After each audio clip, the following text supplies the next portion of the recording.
시간이 참 빨리 지나가는 것 같습니다. 욥기 말씀의 비유를 인용하면 배틀의 빛보다 빠르고 경주자보다 빨리 사라져가는 것 같습니다.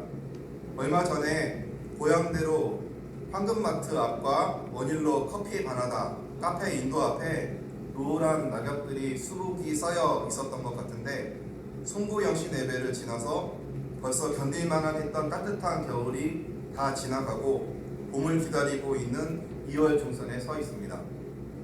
저는 때마다 한치의 오차도 없이 정확하게 자연을 아름답게 하시는 그 하나님의 섭리를 볼 때마다 우리를 창조하신 하나님은 우리가 온전히 신뢰해도 좋은 분이라는 확신을 갖게 됩니다. 왜냐하면 히브리서 4장 16절 말씀처럼 하나님께서는 때를 따라 도우시는 은혜를 우리에게 베푸시는 긍휼의 하나님이시기 때문입니다. 특별히 개인적으로 올해 송구영신 예배 때 연합 찬양대의 찬양 가사를 통해 큰 은혜를 받은 적이 있습니다. 찬양 제목이 은혜의 강가로였습니다. 가사는 이렇습니다. 내 주의 은혜 강가로, 저 십자가의 강가로, 내 주의 사랑이 있는 곳, 내 주의 강가로, 가란 나의 영혼을 생수로 가득 채우소서, 피곤한 내 영혼 위에입니다. 이 찬양이 송구영신 예배당을 감싸고 있을 때 그때까지 아무에게도 공개하지 않고 그날 처음 걸었던 올해 우리 교회 포스터에 그림을 찾아보니까 십자가가 크게 서 있고 그 너머로 잔잔한 강물이 보이며 연합 찬양대의 고백과 어우러져서 우리의 믿음의 더 깊은 고백처럼 느껴졌습니다. 사랑하는 성도 여러분, 우리는 육신을 가져서 때로는 휴양지 강물을 찾아갈 수도 있겠지만 궁극적으로 우리의 삶이 향해야 하는 곳은 하나님의 은혜의 강이 강같이 흐르는 그곳, 바로 하나님을 예배하는 장소입니다. 2020년도 우리 모두에게 때를 따라 도우시는 하나님의 은혜가 잔잔하게 모두 늘 넘치시기를 간절히 바랍니다. 오늘 설교 제목은 온전한 신뢰입니다. 오늘 본문 말씀 다윗이 쓴 시편 131편을 통해 하나님을 향한 우리의 믿음이 어떠해야 하는지 은혜를 나누고자 합니다.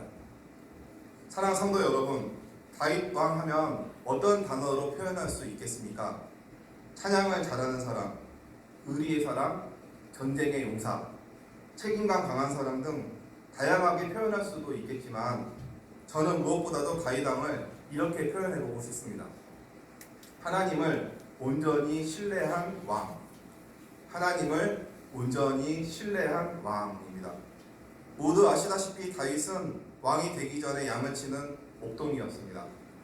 그는 목동 시절 어렸을 때부터 하나님을 신뢰하는 훈련이 되어 있었습니다. 맹수들로부터 양을 지킬 수 있었던 용맹함도 하나님을 향한 신뢰가 있었기 때문입니다. 또한 우리가 가장 잘 알고 있는 다윗과 골리앗의 싸움에서도 덩치가 압도적으로 큰 골리앗을 상대로 물러서지 않고 담대하게 싸울 수 있었던 이유 또한 그가 하나님을 온전히 신뢰했기 때문입니다. 물론 그 승리 이면에는 삶의 자리에서 충실하게 이행했던 목동으로서의 훈련, 그리고 자기에게 맞는 옷을 입을 줄 아는 지혜가 있었지만 이 모든 것을 통해 승리한 이유는 하나님의 능력을 온전히 신뢰했기 때문입니다.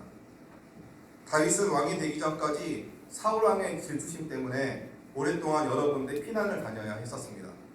사울이 악령이 들어서 단창으로 벽에 박으려 할 때 사울의 딸 미갈이 창문에 다윗을 매달아서 피난시켜줍니다. 이렇게 해서 라마라는 지역으로 피신을 합니다. 그뿐 아니라 사울 왕의 계속된 추격으로 아둘람 굴에서 모압 미스베로, 거기서 또 헤레스폴로, 또 그일라로, 또 하길라산으로, 마온광야 아라바로, 그리고 엔게디로 계속해서 피난을 다니게 됩니다. 이렇게 사울을 피해 도망다니며 죽을 고비를 넘기면서도 사울 왕을 죽이지 않았던 이유는 하나님께서 기름 부은 자를 죽일 수 없다는 이유 때문이었고, 하나님께서 다윗 자신을 왕으로 세우셨다면 반드시 하나님의 방법으로 하나님의 때 자신을 왕으로 세우실 것이라는 하나님에 대한 온전한 신뢰 때문이었습니다. 다윗은 왕이 돼서도 가는 곳마다 승리할 수 있었던 것도 하나님을 온전히 신뢰했기 때문입니다. 신뢰라는 것은 한글 사전으로 보면 굳게 믿고 의지함이다 라는 뜻입니다. 굳게 믿고 의지함. 앞서 제가 다윗 왕을 하나님을 온전히 신뢰한 왕이라고 표현했습니다. 신뢰 자체만으로 충분히 굳게 믿고 의지한다는 뜻이 있는데 신뢰 앞에 묵상을 통해서 온전이라는 구사를 붙여봤습니다. 우리는 하나님을 신뢰한다고 하면서도 매우 연약하여서 때로는 의심하기도 하고 혹시 하나님께서 내가 감당 못할 방향으로 나를 이끄시면 어떡하나 라고 은혜를 경험하기도 전에 미리 불안에 빠지기도 합니다. 하나님을 믿는다고 말하면서 신뢰한다고 말하면서 마음은 심하게 요동칩니다. 신뢰한다면 마음에 평안이 있어야 할 텐데 그렇지 못할 때가 많습니다. 그런데 다윗 왕은 하나님을 신뢰하는 정도를 떠나 하나님을 온전히 신뢰하는 사람이었습니다. 물론 다윗 왕도 사람이라서 중간중간 믿음이 바닥까지 떨어져서 엄한 짓도 했지만 그의 삶 전체를 봤을 때 어떠한 어려움과 위기를 만나더라도 하나님을 향한 신뢰만은 끝까지 변하지 않았던 사람입니다. 상황에 흔들리지 않고 하나님께서 나를 인도하여 주실 것이라는 그 신뢰만은 그의 심지에 항상 견고하게 남아 있었다라는 것입니다. 이러한 온전한 신뢰가 어린 시절 다윗을 목동이 되게 하였고 거대한 골리앗을 무너뜨리게 하였고 사울 왕을 피해 떠난 험한 피난 시절에도 그를 견디게 하였고 왕이 되어서도 가는 곳마다 승리하게 하였던 것입니다. 하나님께서는 하나님을 온전히 신뢰하는 사람을 사랑하시기에 다윗 왕의 이러한 신뢰에서 한 번도 실망시키지 않으시고 승리로 응답하여 주셨습니다. 오늘 본문 시편 131편은 이런 다윗 왕이 하나님을 찬양하는 시입니다. 시편 131편 표제를 보면 다윗의 시, 곧 성전에 올라가는 노래라고 먼저 기록되어 있습니다. 다윗 왕은 시편 131편을 시작하면서 제일 먼저 여호와여 라고 하나님을 부르면서 시작합니다. 사랑하는 여러분, 오늘 하나님께 예배하러 오시면서 어떠한 마음으로 오셨습니까? 오늘 다윗 왕의 고백처럼 항상 삶 속에서 우리의 기도의 대상인 사랑의 하나님을 먼저 부르며 성전을 향하여 날마다 나아오는 우리 모두가 되기를 바랍니다. 여호와여 라고 부르면서 시작된 시는 1절에서 자신이 이 세상을 살아갈 때 결코 행하지 않을 세 가지 일을 하나님 앞에서 결단하고 있습니다. 1절 말씀을 우리 함께 한번 읽어보도록 하겠습니다. 1절 말씀 한번 읽어보겠습니다. 여호와여 내 마음이 교만하지 아니하고 내 눈이 오만하지 아니하오며 내가 큰 일과 감당하지 못할 놀라운 일을 하려고 힘쓰지 아니하나이다. 첫째는 내 마음이 교만하지 않겠다라는 것입니다. 또한 보이지 않는 마음에서 발생한 이 교만은 눈을 통해서 외부로 표출되기 때문에 내 눈이 높지 않겠다라고 합니다.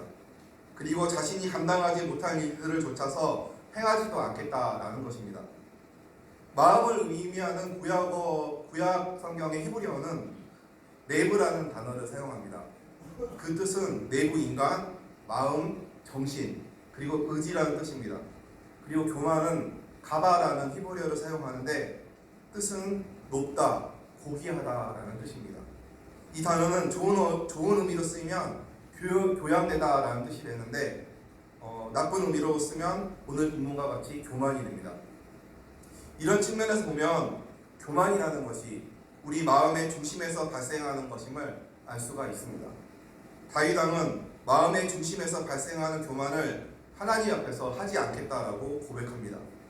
둘째는 내 눈이 오만하지 아니하겠다라는 것입니다. 눈은 지식, 성격, 그리고 성향, 태도, 견해, 그 다음에 열정 및 반응을 표현할 때 사용됩니다. 눈은 우리 인간의 내적 생각의 좋은 지표라고 할 수가 있습니다. 예를 들면 학교에서 어떤 잘못을 하면 선생님과 눈을 마주치지 못합니다. 자신이 생각해도 부끄러운 성적표를 받았을 때 부모님과 눈을 마주치지 못합니다. 음란한 생각을 한 사람은 이상을 똑바로 쳐다보지도 못합니다. 분노가 가득한 사람은 눈에서 불이 이글이글 타오르는 것 같은 감정을 느낄 수가 있습니다. 이처럼 눈을 보면 그 사람의 태도, 성격, 열정 및 반응을 알 수가 있다는 것입니다. 마음의 중심에서 생긴 감정이 보여지는 신체 기관인 이 눈을 통로 삼아서 표출되어진다라는 겁니다. 이런 점에서 하나님 앞에서 마음이 교만하지 아니하고 내 눈이 오만하지 아니하겠다라는 왕의 고백은 마음에서도 그 마음이 표출되는 눈에서도 하나님 앞에서 교만하지 않겠다라는 것을 강조하는 점층법적인 표현입니다. 셋째는 내가 큰 일과 감당하지 못할 놀라운 일을 하려고 힘쓰지 아니하겠다라는 것입니다. 이것은 자신이 감당하지 못한 일들을 조차 행하지 않겠다라는 것입니다. 다윗 왕이 오늘 시편 131편 1절에서 하나님 앞에서 하지 않겠다고 말한 이 세 가지는 결국 하나님 앞에서 교만하지 않겠다라는 교만을 경계하는 것임을 우리가 알 수가 있습니다. 왜 그렇습니까? 교만은 하나님께 복종한 것의 가치와 하나님의 뜻을 부인하려고 하는 어리석음이 되기 때문입니다. 그리고 교만은 그렇게 하나님을 온전히 신뢰하는 것을 방해하는 가장 큰 방해 요소가 됩니다. 마음이 교만하게 되면 눈으로 표출되어지고 자기가 할 수 없는 일도 할 수 있다라고 과신하게 되고 그러다 보면 마치 모든 일을 내가 한 것처럼 착각하게 됩니다. 그리고 결국 하나님을 완전히 잊어버립니다. 그것은 자신의 생명을 잃어버리는 것과 마찬가지입니다. 사랑하는 성도 여러분, 잘 생각해 보시기 바랍니다. 인간의 죄의 시작인 아담과 하와가 선악과를 따먹었던 원인이 무엇입니까? 하나님과 같이 된다라는 사탄의 유혹 때문이고 그 유혹에 넘어가 하나님과 같이 되려는 교만이라는 죄에서 시작된 것입니다. 죄의 시작에 교만이 있었던 것입니다. 사람의 마음의 교만은 멸망의 선봉이요 경선은 종기의 길잡이니라. 잠언 18장 12절입니다. 교만은 하나님 앞에서 큰 죄이고 하나님을 온전히 신뢰하는데 가장 큰 걸림돌이기에 다윗 왕은 오늘 본문 시편 131편을 시작하면서 가장 먼저 교만함을 하나님 앞에서 범하지 않겠다라고 고백합니다. 그는 이스라엘을 다스리는 왕이었으며 자기가 가진 모든 권력과 부로 하고 싶은 것을 다 할 수 있는 그런 위치였습니다. 하지만 그는 자신을 왕이 되게 하신 그 하나님 앞에서, 자신의 인생을 인도하여 주신 그 하나님 앞에서, 자신을 창조하시고 생명을 주신 하나님 앞에서 교만함을 범하지 않겠다라고 고백하고 있습니다. 그러면서 2절에서 이렇게 하나님께 고백합니다. 2절을 한번 같이 읽겠습니다. 실로 내가 내 영혼으로 고요하고 평안하게 하기를 젖된 아이가 그의 어머니 품에 있음 같게 하였나니 내 영혼이 젖된 아이와 같구나. 실로라는 말은 히브리어로 임이라는 단어를 사용하는데 가정법 이프의 의미로 부정어가 뒤에 붙어서 만약이라는 가정조차 성립되지 않는 확실성을 나타냅니다. 영어로 말하면 surely 정도가 되겠습니다. 확실을 나타내는 의미입니다. 즉 다윗 왕은 자신이 자신의 영혼으로 고요하고 평온하게 하기를 젖된 아이가 그의 어머니 품에 있음 같게 하겠다라는 것입니다. 여기서 다윗 왕이 말하는 평온과 고요는 단순히 어떤 일이 잘 풀려서 누리는 평온, 고요의 그런 차원이 아니라 제 아무리 힘들고 어렵고 죽고 싶을 만큼 고통스럽다 하더라도 이 모든 상황과 감정을 초월하여 하나님을 전적으로 의지할 때 누리는 평온과 고요함입니다. 하나님의 자녀만이 누릴 수 있는 낯선 평화, 영어로 말하면 strange peace, 세상에 숨겨져 있는 평안과 고요함입니다. 우리 성도님들 자녀들을 키우실 때나 혹은 아직 결혼 안 하신 분은 교회나 식당이나 혹은 놀이공원에서 엄마 품에 안겨서 새근새근 잠든 아기를 본 적이 다들 있으실 겁니다. 배고파서 젖을 먹은 후 엄마 품에 푹 안겨서 세상 모르게 고요하고 평온하게 잠든 그 모습을 볼 수가 있습니다. 우리 교회에는 아직 독립된 영화부가 없기에 유치부에 가면 이런 모습을 종종 볼 수 있습니다. 사랑하는 여러분, 이런 어린아기에게서 근심과 걱정이라는 감정을 찾아볼 수 있으십니까? 내일 뭐 먹을까? 내일 뭐 할까? 고민되네? 라고 고민하지 않습니다. 주변에서 아무리 시끄럽고 난리를 쳐도 갓난아기들은 잠을 잘 잡니다. 엄마 품이 그렇게 안락한 것은 엄마와 아기는 태어날 때부터 하나님께서 신뢰를 심어 놓으셨기 때문입니다. 다른 사람의 품에 안겨서 잘 때도 있지만 어지간히 힘든 일입니다. 다른 사람 품에서는 큰 소리로 울고 불며 난리치다가도 엄마 품에 안기면 고요해지고 평온해지는 것이 아기들입니다. 조금 커도 마찬가지입니다. 무슨 일이 생기면 이내 엄마 품으로 달려가서 엄마 품에 안겨버립니다. 다윗 왕은 자신이 한 나라의 왕이신 분이지만 자신을 지으신 하나님 품에 안겨서 어머니 품에 안긴 젖대 아이와 같이 있겠다라고 하나님께 고백하고 있습니다. 하나님 앞에서 왕의 겸손입니다. 우리가 포근함과 고요를 느꼈던 어머니의 품은 언젠가 사라져 버리겠지만 하나님의 품은 영원한 것입니다. 아기가 어머니를 온전히 신뢰하고 그 품에 안겨있을 때 누리는 영혼의 고요와 평온처럼 하나님을 온전히 신뢰함으로 하나님의 품에 아이처럼 안겨서 무슨 일을 만났는지 모든 상황 속에서 하나님께서 주시는 평온과 고요를 영원히 누리겠다라는 것입니다. 즉 다시 말해서 이 고백은 하나님을 향한 온전한 신뢰를 의미합니다. 조금 믿다가 마는 것이 아니라 내 모든 것을 하나님께 전적으로 맡기겠다라는 그 신뢰를 의미합니다. 엄마 품에 안긴 아기에게서 아기 자신의 교만이나 성품을 찾을 수 있습니까? 전혀 없습니다. 아기 자신은 없고 오직 엄마만을 신뢰하듯이 오직 하나님만을 온전히 신뢰하겠다라는 것입니다. 이어서 132편 마지막 3절에서 다윗은 이렇게 고백합니다. 3절도 함께 같이 읽어보도록 하겠습니다. 이스라엘아 지금부터 영원까지 여호와를 바랄지어다. 이스라엘이 누구입니까? 하나님께서 택하신 백성이 아닙니까? 하나님께서 택하신 사람들이여 지금부터 영원까지 하나님만을 바라라는 것입니다. 다윗 왕은 그의 삶을 통해서 잘 알고 있었습니다. 그가 믿고 따르는 하나님께서 어떠한 분이신지, 험난한 인생 가운데서도 자신을 가장 좋은 길로 인도해 주신 분이심을, 힘들고 지칠 때 위로하고 일으키시고 환난과 위기 때마다 자신을 돌보시고 배고플 때는 진설병을로 먹여주셨던 분이심을, 언제나 신실하신 과 풍성하신 그 사랑과 은혜로 아기가 어머니를 따르듯 자신의 삶이 마치는 그 순간까지 믿고 따를 수 있는 분이심을 다윗은 잘 알고 있었기에 하나님께서 택하신 백성들이 그들의 평생에 해야 할 것이 무엇인지 잘 알고 있었던 것입니다. 그것은 지금부터 영원까지 여호와를 바라는 것입니다. 하나님을 영원토록 온전히 끝까지 신뢰하는 것입니다. 우리 마음에 있는 교만을 다 버리고 젖된 아기가 어머니 품에 있는 것처럼 하나님 품에 안겨서 참된 고요와 평온을 느끼라는 것입니다. 자신의 완고한 자아와 피나는 싸움을 하며 자기 뜻의 반로를 억제하면서 자기 마음에서 싹트는 내가 할 수 있다라는 그 교만을 철저하게 버리고 큰일과 놀라운 일을 행하시는 하나님만을 신뢰하라는 것입니다. 지금부터 영원까지. 사랑하는 성도 여러분, 하나님을 신뢰하는 것은 결코 연약함의 표현이 아닙니다. 우리 자신이 하나님의 피조물임을, 우리 자신의 존재를 하나님께 고백하는 것입니다. 우리가 바벨탑을 쌓을 수 없는 존재임을 고백하는 것입니다. 그래서 우리를 창조하신 하나님을 신뢰함으로 가장 강한 것을 얻게 되는 것입니다. 자신보다 더 큰 어떤 것 혹은 어떤 존재를 신뢰하는 것만이 자신을 가두고 있는 자기 중심적인 이 감옥을 벗어나 넉넉한 자유로움을 갖게 되는 길입니다.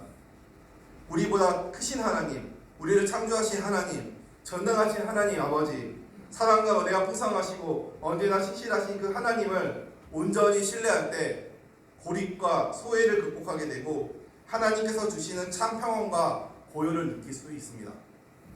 사랑하는 성도 여러분, 저와 여러분 우리 모두에게 하나님을 온전히 신뢰함으로 인해 풍랑 속에서도 고요히 잠을 청하셨던 예수님처럼, 또한 훗날 주님과 같이 풍랑 속에서도 잠을 고요하게 잘 수 있었던 베드로처럼 하나님께서 주시는 참된 고요와 평온이 함께 하시기를 바랍니다.